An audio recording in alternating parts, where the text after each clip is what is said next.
Hey there, Mr. Redder here. Welcome back to another episode of Reddit Podcast Stories, where today, Karen tells me I should have stayed in school, so I told her that I make more than her and her husband combined. I'm a steam fitter. I work on high-pressure pipes that move gases and liquids, and I work a lot of overtime.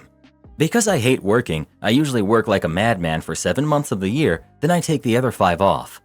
My brother is a teacher and the first person in our family to graduate from university. I've always been proud of him, and he's actually pretty awesome. He married another teacher, and they have 2 sons. His wife comes from a family of educated people. I think most of her relatives are college educated. My wife and I are expecting our first baby, and we had my parents and my brother's family over so we could announce it. I spent the day getting my smoker going early, and we set up for what I thought was going to be a nice visit and announcement. Full disclosure, my wife and I currently live in a manufactured home, a mobile home. We keep it tidy, and it has city water and power. I'm not sure why, but my sister-in-law decided that before dinner was the perfect time to tell her kids that they need to stay in school if they don't want to end up like me and my wife. I saw red, and I was about to let her have it, but my mom and brother told her that she was being rude and that she needed to apologize. She didn't. She doubled down and said that we were doing okay for the 2 of us, but what if we wanted to have kids? She just didn't want her kids to end up like us.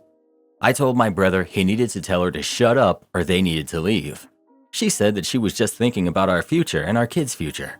I told her that my kids would probably be okay as soon as her husband paid me back for his education that I paid for. My brother has no student loans because I paid for his education. I told her that my current house wasn't great, but that the construction across the road was our new house we were having built since my wife and I own the quarter section of land our trailer is on. I then told her that since I make more money than her and my brother combined while only working a little over half a year, I think we'll be okay. I would not actually call in the loan to my brother. I know that they are living just within their means and do not have the money to pay me back. She got embarrassed and they left. I told my parents about the baby, and we had a ton of leftovers since 4 people had left. My parents, my wife, and my brother all said that I didn't need to lose my cool with her and that she meant well. My mom said that I was wrong to point out how much money I make. I don't know. I hated myself for pointing out that my brother is poor compared to me, but I didn't start the conversation. Not the jerk. She should not denigrate what you do for a living. Your brother should have told her that he owed you money. OP. I know. I just feel bad for bringing him into a fight that he didn't want. Not the jerk. She 100% started it and had it coming. It would have been more polite for you not to, sure. But it also would have been way more polite for her not to use you as a warning tale to your face.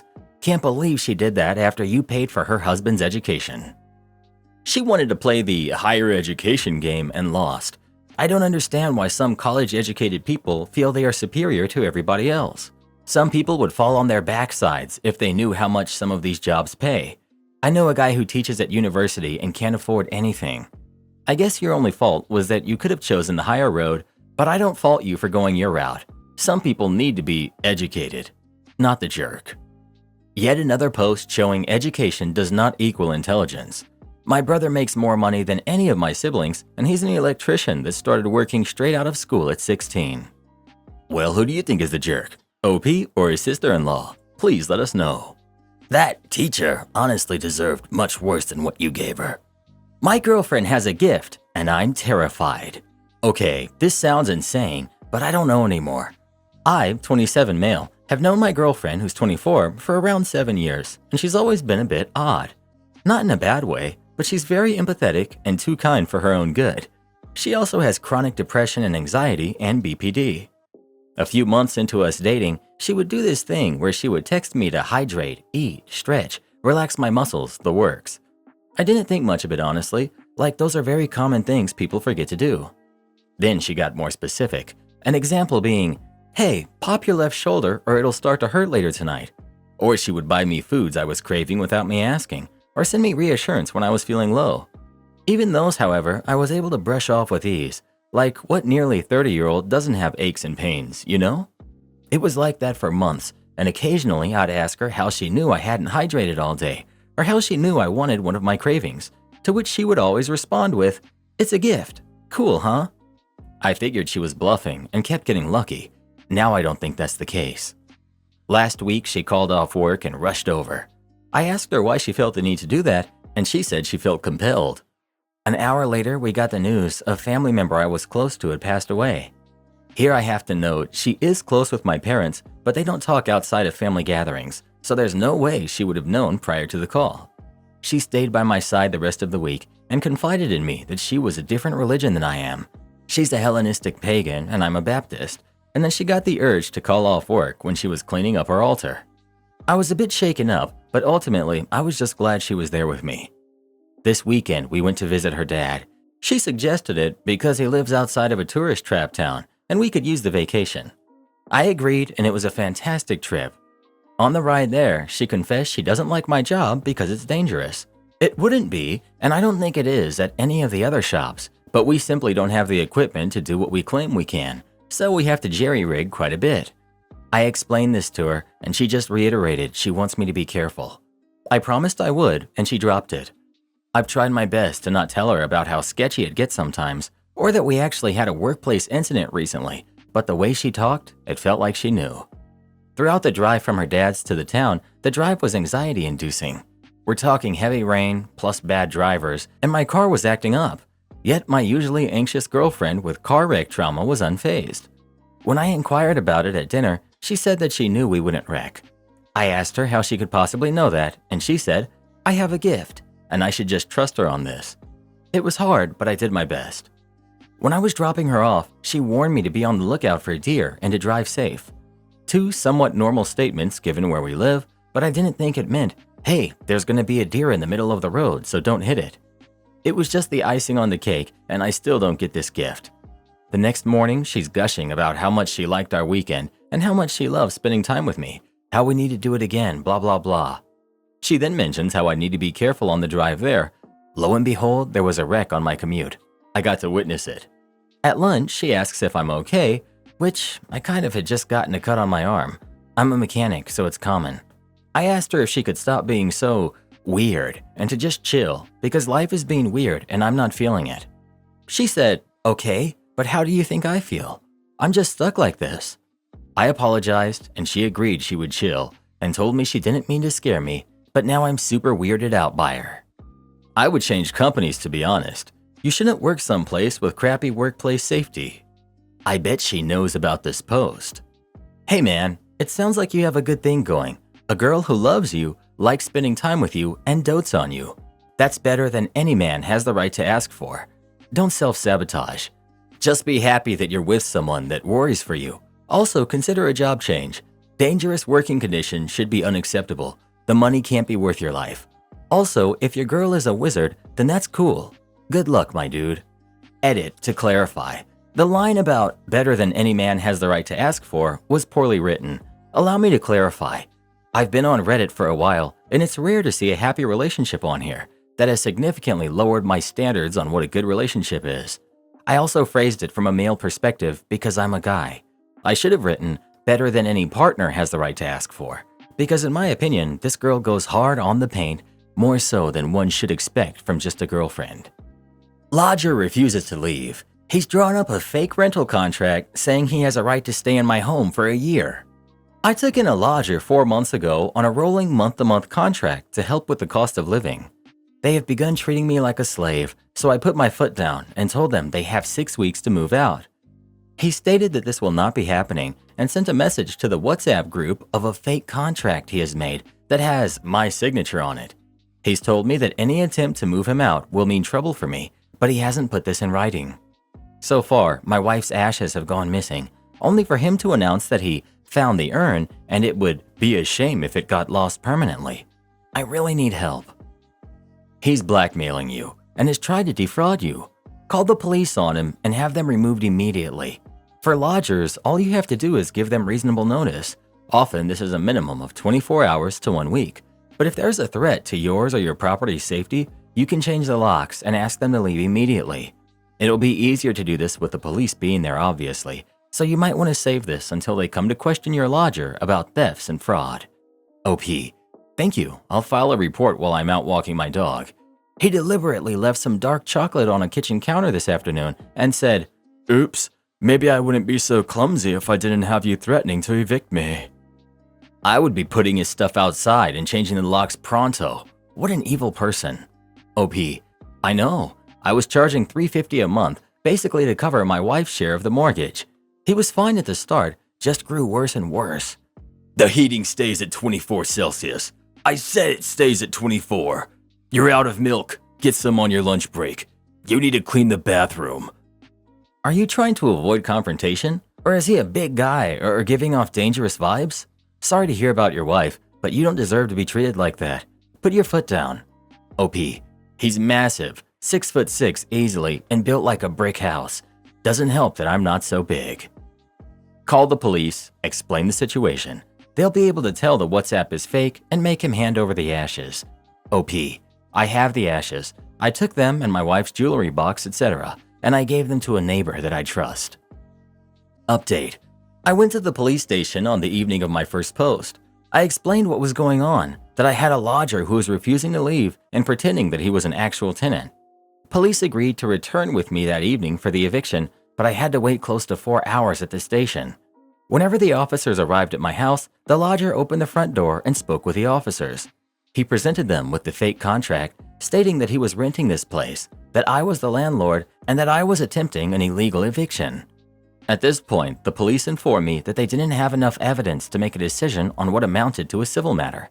I tried to enter my property. The lodger stopped me and said I was trespassing, as a landlord legally has to give 24 hours notice if they wish to enter. The police sided with the lodger and informed me I would have to find alternative accommodation. I ended up having to stay in a dog-friendly B&B for a full week while I spoke with my homeowner's insurance and my bank. I also tried to escalate with the police, but they refused to get involved in a civil matter. Upon returning to my property after a couple of days, I discovered my keys no longer work, so it appears the lodger has changed the locks.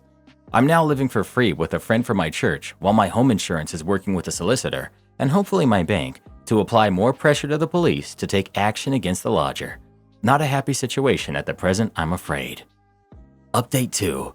Lodger has engaged in several dubious practices which makes it hard for eviction to continue.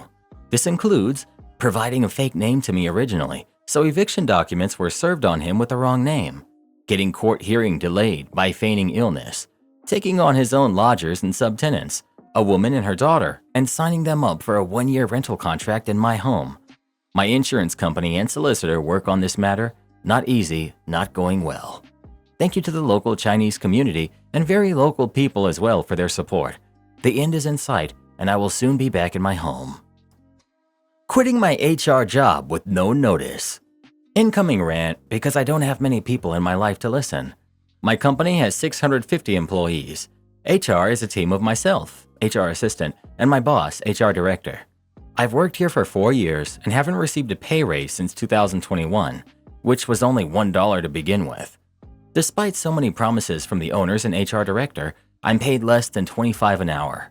My boss makes 6 figures. My boss is hardly here. I would estimate she works 25 hours per week while I regularly work 40 to 55. She also gets to work from home routinely. I was told I cannot because technically it's only for high-level executives. The misuse of power by my boss is crazy, and the owners shrug their shoulders and turn a blind eye, all because she's married to one of their sons. I'm basically doing what should be at least 3 to 4 people's worth of work every week. Long story short, I'm quite young and I only have experience, no degree. So for a while, I thought this would be the best that I could get given my lack of a degree. But I just got a much better paying offer where I will be a part of a real team and can work from home 3 times per week. I'm quitting this Friday, no notice. My boss will be doomed with year-end projects and she has a vacation to Hawaii planned in December. I don't feel any remorse after countless times of being told, "There's no way you can take those dates off, I'll need you here," and "You know the company can't budget in a pay raise right now, but give it 6 months, you'll see." Oh, and by the way, I'm the only person who knows how to use our HRIS, HR computer software. Good luck to them. No one else ever bothered to learn it because they rely on me. I guess my only point in posting this here is to let it all out and to say, employers better treat people with respect, especially those who act as the glue holding a lot together, because we can just walk out and leave the company struggling. Edit. Wow, I have quite the support on this subreddit. Thank you. To respond to a few comments of concern I'm getting. 1. I'm not worried about references. That's definitely coming from mostly older people. Trust me, You'll be fine without the input of your snotty boss. My boss doesn't provide references anyways. She's talked at length in the past about how she would never do that because people should be able to sell themselves. Well, I sold myself. She will be so proud. 2. I think a lot of people don't understand what all HR assisting is. No, I don't fire people or punish anyone. Think about the fact someone has to enter your information into the insurance websites. Someone also has to onboard new hires. That's the type of work I'm doing. Not that I should have to justify myself, but I've got a lot of DMs saying they hope my next job doesn't work out because HR doesn't deserve success. My next job isn't HR at all. With that said, yes, I understand HR directors are directly involved in protecting the interest of their company against employees. Yes, my next job is secured. I've signed the offer letter and my background check is complete. I have a start date. My next job is union as well, which is a dream for me. I was sick during lockdown for 3 weeks. I literally couldn't come into work, and let's just say HR was crumbling for that short amount of time. My first week back was full of overtime because nothing got done while I was gone. So yes, I'm confident this is going to hurt them for at least a couple of months. But really, my main point in leaving without notice is the fact that they would never do the same for me. I work for awful people. They don't even deserve the courtesy. This is wonderful. As others have mentioned, do not tell them where you're going. Don't update LinkedIn. Don't announce anything on social media. Steal my job? Fine. But if any issues come up, you are not my problem. So until recently, I worked at my university in an admin position. I loved the job. My boss, Ellie, was really happy with me, but I was temporary. And when my contract came up for renewal, my friend, B, who was also an admin assistant with a permanent contract at the uni, went to the dean and said, basically, that she could do everything I was doing as part of her already existing duties. So there was no need to renew my contract. I knew this because B told me that she had done this because she wanted to work with Ellie, despite Ellie not wanting to work with B. Ellie was just as upset about this as I was and asked the dean to reconsider. No luck. Ellie and I had started a whole bunch of projects together, which we had split the work for, but I had created the bulk of the content because Ellie had other responsibilities, and I'd handled a lot of the communication with the few dozen people we had roped into helping.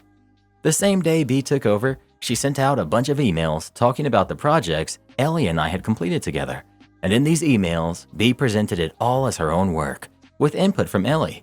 Ellie apologized to me for B doing that and said it was inappropriate. I still had access to all of the materials and had created about 80% of them entirely alone. So I very simply locked everything down. B messaged asking where the material was. I responded that as I am no longer employed by the uni, I no longer have access to confidential materials, and if no one but me can access it, that's B's issue to sort out. The materials contain everything from promo pieces to email templates to spreadsheets regarding annual leave. The remaining 20% of content, which both myself and B had access to, was all fairly rough, had some typos, some incorrect dates, the wrong titles in a few places, incomplete paragraphs, minor things like that, all of which were on my list to fix because only I knew about them, and all of which B overlooked and just sent out. As a result, B has signed lecturers up for events that they're not available for. She has had to remake all of my content from scratch. She has not sent out a single email that's 100% correct. She can't get into the social media I created. She can't access the shared inbox I made. She's advertised events with the wrong date, time, and content, and she's behind on everything. I know all of this because Ellie complains about it to me every time I see her, and I did admit all of this to Ellie, and she says I'm being reasonable here. And B messaged me almost daily to tell me I'm an awful person because I won't share any of my resources with her. It's the only reason I've not blocked B. The updates. I'm also getting regular emails from various departments and people who don't know B has taken over my job yet, asking why they've been put down to present a talk at uni on a day they'll be on another continent or something like that. And I've just responded that this is B's job now. But everything was fine when I left, so clearly whatever happened, B needs to fix it. B now hates me, but that's not my problem either. I'm 31, female. My husband, who's 50, asked me for a paternity test because he thinks I cheated. We've been together for almost 9 years, and during all of these years, we tried to conceive, but it was impossible even though we had tried everything. So we gave up, and 5 years ago, we decided to adopt 2 kids who are 6 and 8. Since then, we haven't done any treatment to get pregnant again, but we haven't stopped trying to conceive naturally. even though we knew it was impossible. Well, I got pregnant, and he didn't react like I thought he would after years of trying. When I found out I was pregnant, I was already in my 17th week. So since then, I have had a lot of doctor's appointments to check that everything's okay and everything's perfect, but he was so distant that I couldn't even be happy about it. He went with me to most of my doctor's appointments, but he never showed interest in the baby. He's always quiet, and in the last two, he didn't want to go with me. And I felt very hurt by that because he loves our kids with his life, and seeing him act this way towards our daughter, who was not even born yet, really hurt me. When I asked him what was wrong, he made excuses like he didn't want more kids because he's old, and he didn't want this baby to be bullied at school for having an old father and things like that. And at first, I understood it because I know that our kids sometimes receive ridicule for that. Not because he looks old, because the truth is that he looks very young for his age, but because when our kids tell their friends that their father is 50, all of them assume that he's extremely old and on the verge of passing on, and that hurt our kids a lot. So I believed his excuses and I tried to understand his concerns. But then he continued acting strange, and from one day to the next, he asked me for a paternity test. I asked him why, and he said he didn't believe our daughter was his because he could never get anyone pregnant, not even when he was younger.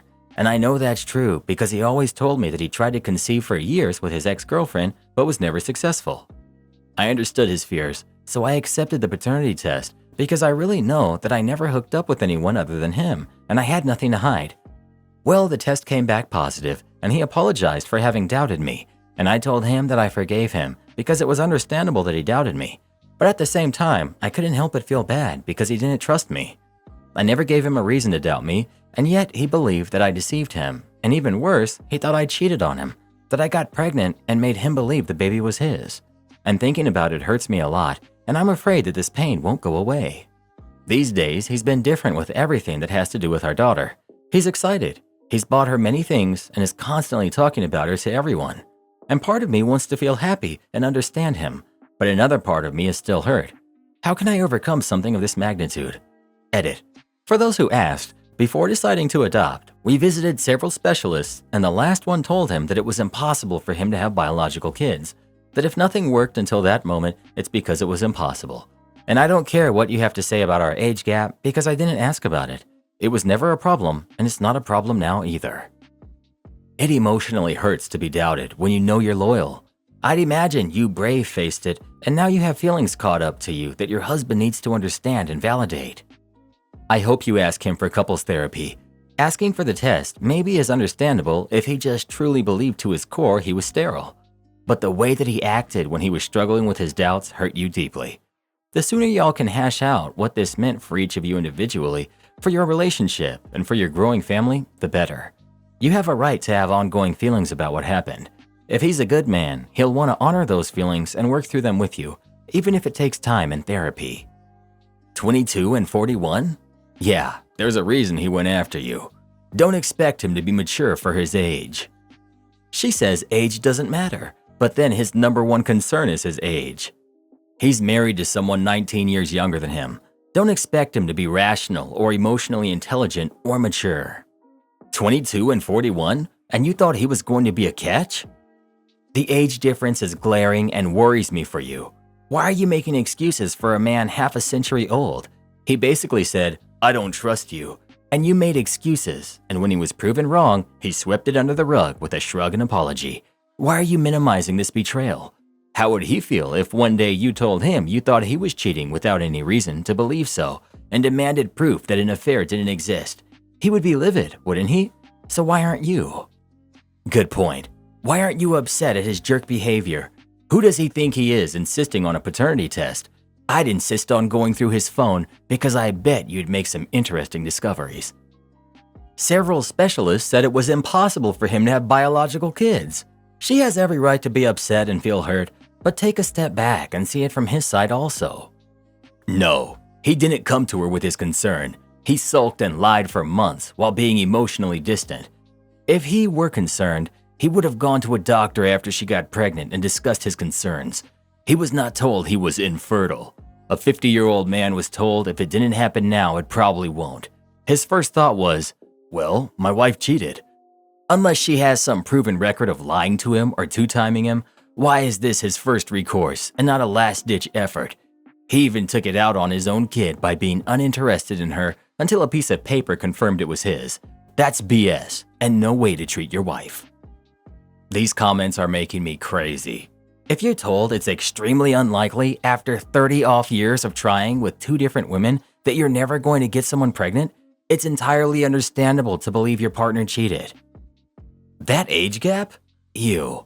The guy's old enough to be your dad. These age gap stories are just so pathetic. Loser old guys in their 40s wanting to marry girls in their 20s. And the only reason that the 20-something-year-olds go for him is because he has money. You literally signed yourself up for this, and we need to do something about these insane age gaps that literally everyone seems to be okay with now. My boyfriend, who's 22, of 6 years, got me a birthday gift. Am I, 23 female, just ungrateful? My boyfriend had been going on for weeks about how he was so excited about what he planned for me on my birthday this year. He kept going on and on about how it was going to be so amazing and he was so excited. I genuinely love surprises, and he planned for it to be a surprise, so I was okay with him not telling me and preferred it that way. He was aware that I planned on going on a trip during my birthday though, so he changed the date to take me to this place a couple of days before I left on my trip with friends. He told me he couldn't come on the trip. I initially wanted him to. So we go to this place on Halloween. I'm in costume, by the way, and it's an action figure making place. The best way I can describe this place is it's a place where they take 3D photos of you or whoever you bring and turn it into a modeled action figure of the person. To get a toy made of yourself, basically. When we arrived, he asked for 2 to be made, one of himself and one conjoined of the both of us. The conjoined one was apparently my birthday gift, and the one of himself was for him. Here's the thing if you haven't caught on. I do not have any interest in action figures or toys. I don't like toys or action figures. But guess who does? Him. He literally collects toys and action figures. These toys were extremely expensive to make, by the way. I believe $300 to $600 for a 9-inch toy. Am I ungrateful? I'm not happy that this is my gift. It took everything in me to ask to not buy it. But something in me knew he would regardless. I don't feel like this gift was really for me, nor do I feel like it was an appropriate birthday gift. It wasn't even at least our anniversary, and he got me an expensive toy of me and him conjoined for my birthday. I have very mixed feelings, and I feel bad that it's something that I know I would never personally want for my birthday, but something he likes. Not to mention, my main concern now has been the fact that he hasn't even proposed to me yet, and he has so many excuses about the expenses of a ring, etc., but had no issue dropping $600 on an action figure toy, and bragged about how it was nothing to his pockets. I'm very aware he knows the type of stuff I actually like and care about by now. I just did not expect expensive action figures for my birthday, and I feel like I'd look like a jerk if I said anything about it. Congratulations on your Homer bowling ball. When Homer from The Simpsons bought his wife a bowling ball on her birthday, even though she hates bowling. Well, if you don't want it, I know someone who does. At first I was like, oh cool, I want to see myself as an action figure. But then yours isn't even you alone, it's combined. And his is alone? So this gift is for him then. I don't blame you at all. No, I don't think you're being ungrateful, but it does appear he thinks of himself first. You're not ungrateful, you just want a partner who cares enough to know you better. You're not being ungrateful. If you want a healthy relationship, you need to talk to him about how you're feeling.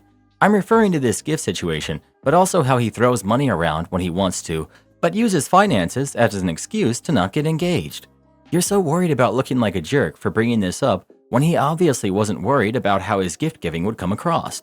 Why waste so much time considering his feelings when he clearly doesn't consider yours at all? He does things like this because you quietly accept it. He will continue to be this way until he has a reason to change. You've given him no reason to. Actually, the exact opposite. You're asking strangers how to tiptoe around a man-child. I have no advice for that because I do not do it. OP. Ouch. But I needed that, which is why I asked strangers. Thank you for the bluntness. I feel like if I confronted him beforehand, he would make me feel like I'm wrong. I didn't mention, but this has happened similarly before on my 19th birthday. I told him I wanted to go out to eat at a specific place. It was a well-known franchise, and he deliberately took me to the place he liked to eat at. And we had eaten there already 3 times before, a local cafe with a balcony. I directly approached him about how I didn't like that he took me there and how I felt like he did what he wanted on my birthday and not what I wanted. He immediately called me ungrateful and had a fit and was acting like I ruined the day. I spent my whole birthday trying to cheer him up. He even cried. You're the jerk. Yes, you are ungrateful. He did something very nice for you and spent a fortune on it. We need to stop normalizing making days all about ourselves. It's selfish and honestly just ridiculous. Birthdays are meant to be celebrated with our loved ones, and if he loves action figures, then his birthday gift was literally combining the two things he loves, you and action figures. Do you really just want some boyfriend who will get you flowers and chocolates instead? Are you literally that basic? He honestly deserves so much better, and I know he will find it.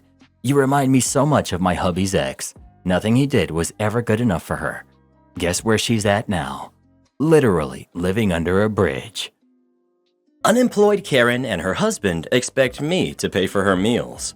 I, 28 male, have two friends, Dee, who's 27 female, and Tommy, who's 29 male. We've known each other since middle school, and we make it a point to make time to keep in touch, and we go out to eat at least once a month, but often twice a month. We live a 40-minute drive apart, but it's worth it to keep the friendship alive. This has slowed down during lockdown, but we're back at it again semi-regularly. I'm single and aromantic. They've never made me feel like a third wheel, and this isn't a date that I'm invading. It's decompression time for friends to have a nice meal and maybe a few drinks. After the lockdown, Dee never went back to working. They both seem to be okay with this, and she enjoys the housemaking life. That's their thing, not my problem. The problem is that when the bill comes, Tommy asks for it to be split 2 ways, or it will just be split that way because only 2 of us walked up to the pay counter. The first few times I just shrugged it off. Half of her meal comes to less than $7, and I usually have a singular beer while they have soda, so my portion is probably $2 to $3 higher anyways. It all came to a head this weekend when we went to a nicer place that just opened in the area. At $50-ish a head, I couldn't help but speak up when he tried to tell the waitress to split the bill 2 ways. I did the math at the table, and just what I had came up to $67. A third of the total bill was $71. I told him I'd either pay a third, even though it's more than my portion, or just go Dutch. I didn't care either way since it was close. He was absolutely appalled, told me it was embarrassing that I had done all this in front of Dee, knowing that she wasn't working, and made a snide remark about how I make more than him anyways. To his snide remark, I said something I maybe shouldn't have, about the fact that I'm not the one who married her, so why should I subsidize her unless she's coming home with me half the time? I paid my portion and left. Now he's texting me incessantly about how I embarrassed him in front of his wife and that I should have been a man about the situation and split the bill between the men like it's proper to do.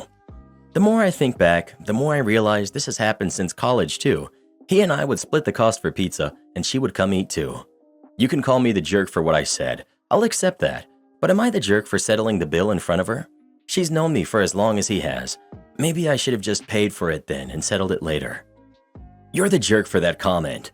Those kinds of things are not appropriate, and you kind of let yourself get taken advantage of here. Insist on 3-way for all future outings, if there are any. You're the jerk. If I was him, I would have secretly whipped out my phone and asked you to repeat that.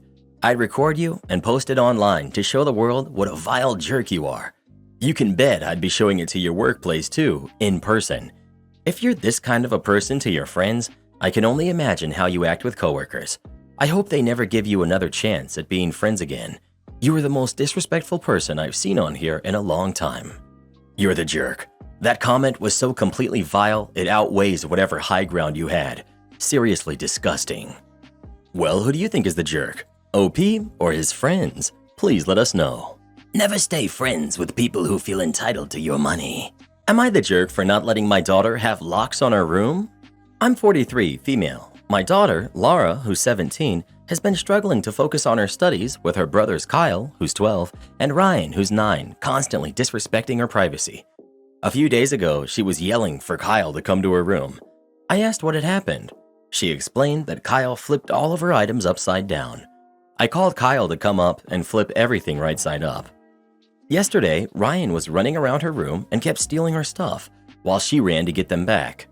On the night of the same day, Laura was trying to sleep when the brothers suddenly barged in and ran through it, resulting in her screaming at them to stay out and close the door while she was sleeping, to give a few examples.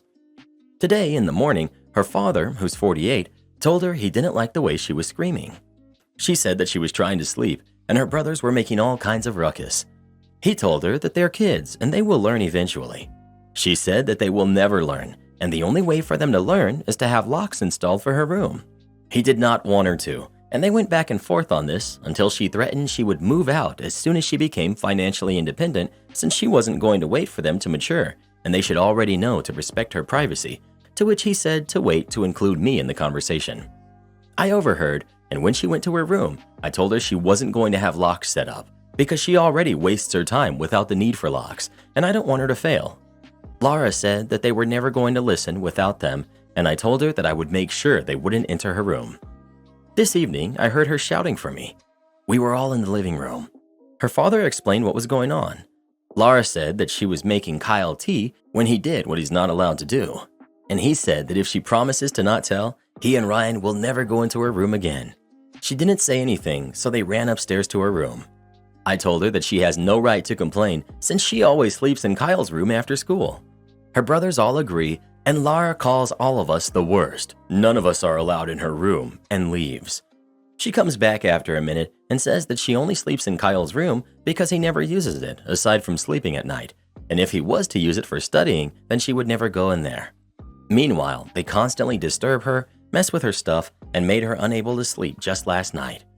I told her if they ever go into her room, she needs to come to me. Then Kyle starts saying that they had the right to go into her room while she was trying to sleep because they were playing. Laura yelled at him, then said that she couldn't wait to move out soon, so she no longer has to deal with them. She also called me an awful mother for not giving her her bedroom locks. You're the jerk. What exactly are you doing to stop your sons from acting like jerks? They wreck her room, ignore her right to privacy, and barge in when she's sleeping. What exactly have you done to impress on your sons that this behavior is not acceptable? They're old enough to know better, so why don't they? You're the jerk. A 17-year-old deserves privacy. Why is your inability to keep your younger kids under control her problem? Either get her a lock or parent your sons. Don't expect to have a relationship with her after she gets out. Why on earth are you allowing your kids to act like that? Messing with their sister's things and disrupting her study time is bad enough. Running through the room while she's sleeping is even worse. You're the jerk for allowing this bad behavior and not getting a lock. My parents put a lock on my door when I was 9 to keep my younger siblings out of my private space because they respected me enough to not allow my belongings to be destroyed by their kids. You're the jerk. My brothers did the same thing when I was growing up. Luckily for me, they were highly allergic to peanuts. After I snuck a bit of peanut butter in their food a few times and a few trips to the ER, they finally learned to stay away from me. Your sons sound like total brats, and you and your husband are sorry excuses for parents. Well, what do you think? Should OP let her daughter have a lock on her room or not? Please let us know. Absolutely, and they should start parenting those boys. Do this next. Tap here on your screen to come see our new podcast playlist, where you'll find thousands of hours of the best stories you've ever heard. Or tap the one on the right. That episode is specifically just for you, based on other videos you've enjoyed the most.